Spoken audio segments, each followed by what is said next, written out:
lights and cameras and mirrors.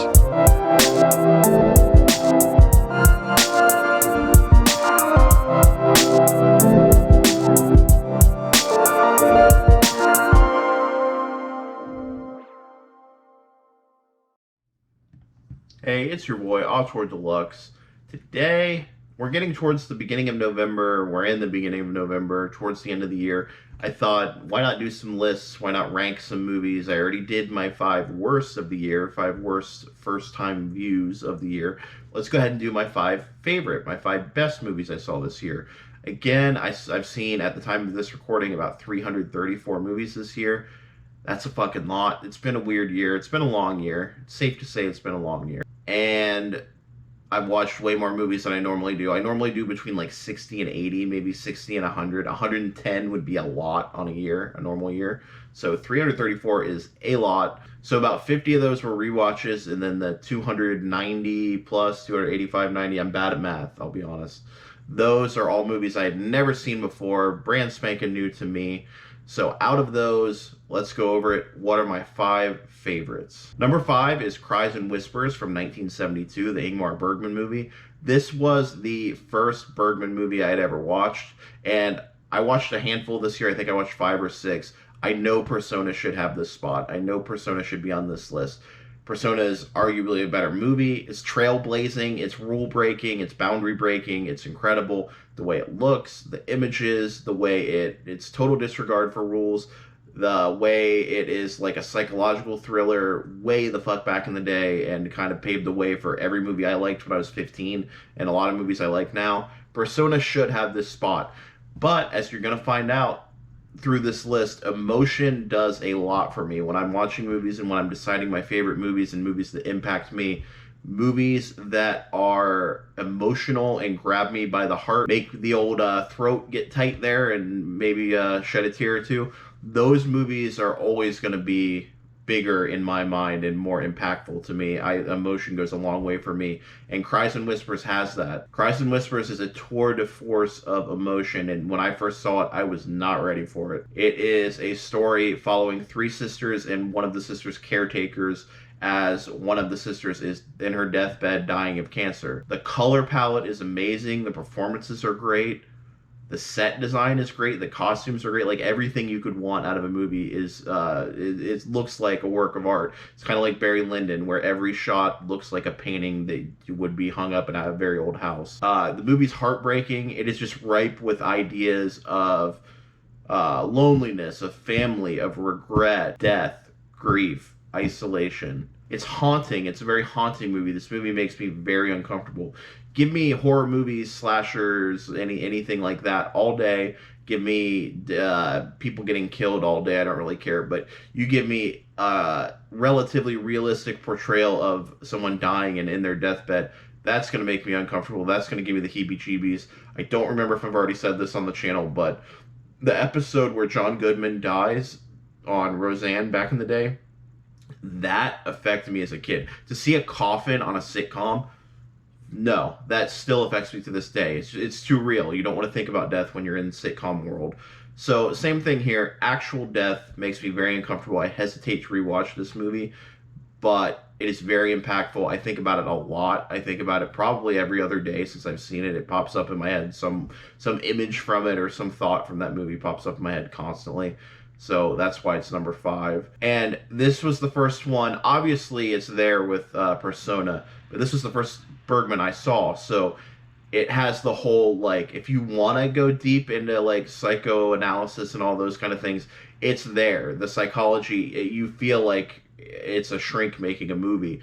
Or if you just want to take it on a base level, you can enjoy it on both levels. And that's very, very interesting. Something I hadn't seen other than Bergman ever. And just masterful movie. Next, number 4 is Life is Sweet from 1990. Much like Bergman, 2020 is the year where I also got into Mike Leigh. I had never seen a Mike Leigh movie before this year. And much like Persona almost took over number 5, Meantime almost took over number 4. Meantime is very rewatchable. It's very funny. It's very bleak. I love the characters. I love that movie. I've actually watched Meantime more than I've watched Life is Sweet. But Life is Sweet, there's something very special about this movie. It's just brimming over with warmth and family relationships, and it almost feels like a real family. It's like that show, The Royal Family, Royle, on BBC or some British channel. But it's just they got that like lived in, like almost white trash, like suburban British family, and it's infinitely relatable, or it was for me at least. It's funny, and the performances are incredible. There's this scene with Nicola and Wendy towards the end, mother and daughter, that is one of the best scenes I've ever seen in any movie. Oh, don't blame me. I didn't ask to be born. I'm not blaming you, Nicola. I just want you to be happy, that's all, and you're not.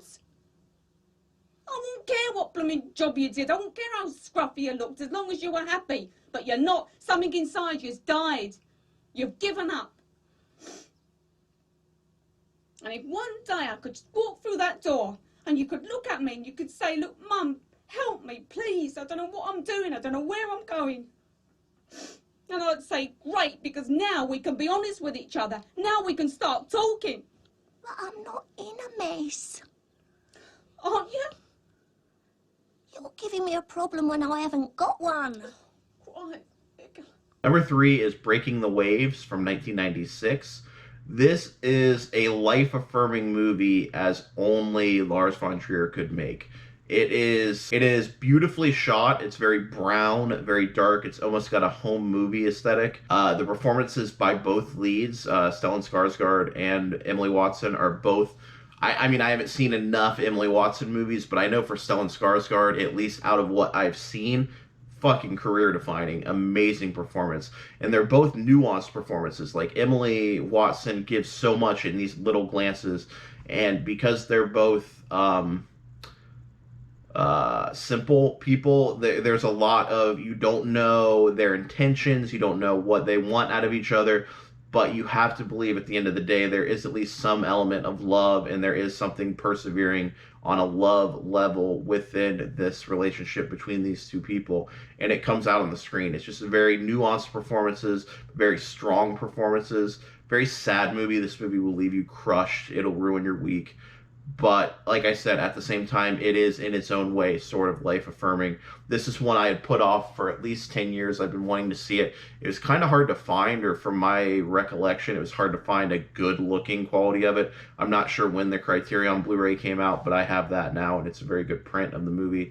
And I highly recommend Breaking the Waves. It's a long runtime, but it's worth it. And I would even suggest maybe breaking it in half. I think I did that when I watched it. I watched half of it one night and half of it the other, because it will, in the words of Kurt Cobain, fucking drain you. Next is number 2, Come and See from 1985. I already did a video on this. I think I've done a video on some of these already, but whatever.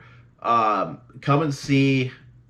It's just powerful, it's incredible, it's impactful, it's beautiful. The way it's shot, it's such an indictment of war, it's such an indictment of the atrocities of war. Because I grew up with like these American war movies. I grew up with like Full Metal Jacket, Saving Private Ryan, Apocalypse Now. And you just think like big beefed up guys with big machine guns and no sleeves and just fucking blowing people away. And it kind of glorifies it. It kind of makes it look cool. These video games, you play Call of Duty all day, it glorifies it. It makes war look cool. It makes guns look cool. Badasses sitting there chomping on a cigar, blowing people away, napalming houses. This movie is the complete opposite of that, and it is effective. It is very effective. Just the whole ending sequence where they cut in actual footage of the concentration camps in World War II. They cut that footage in with the main character just bayoneting a framed picture of Hitler while he's just weeping. Beyond effective. Just, I've never seen a war movie like this, and it's one of those movies, it's a hard watch, but partly because of the channel, and I did that video about it, but I watched it 2 days in a row, and it blew me away both times. And it's more than just impactful. It's a hard watch, but it's beautifully shot, masterful performances, and this movie's got a lot in it. And I am kicking myself for not seeing it sooner, because this is one of those movies, heard about it for a very long time.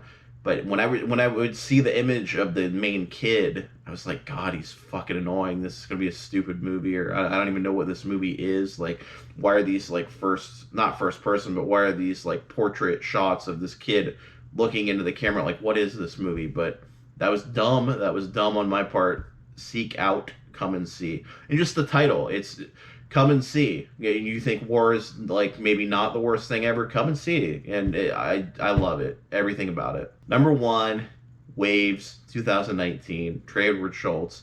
This movie, it just fucking destroys me, and I know it's probably not as good as It's more my favorite than the best, and it's just elevated in my mind and in my heart. But that movie destroys me. I gave away my digital copy when I bought the Blu-ray because I needed somebody else to see it. I needed somebody else so I could talk about this movie. It's so beautifully shot. It's got this orange and blue color palette that's uniquely Floridian.